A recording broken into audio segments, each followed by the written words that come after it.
40 divided by 4/3 times 3.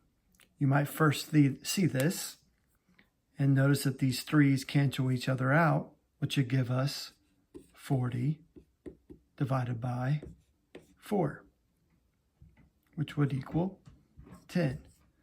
But that would be incorrect. Let's try that again. Now to solve this equation, we have to know the order of operations, PEMDAS.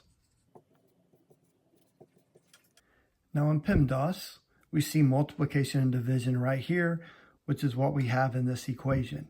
These have equal priority in the order of operations, which tells us that we have to start on the left side and move to the right side. We cannot start here with the multiplication. We must start over here with this division.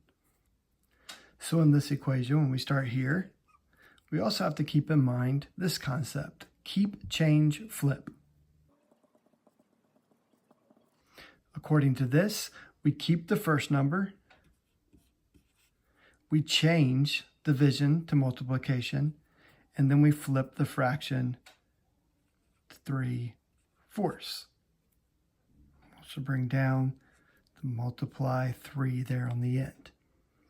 Now, we'll also notice that 4 here can go into 40 10 times, so we're going to simplify this.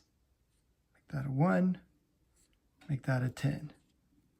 Now we can just simply multiply straight across. 10 times 3 is 30. Then we multiply another 3, 30 by 3. That's going to give us 90. The answer to our equation today is 90.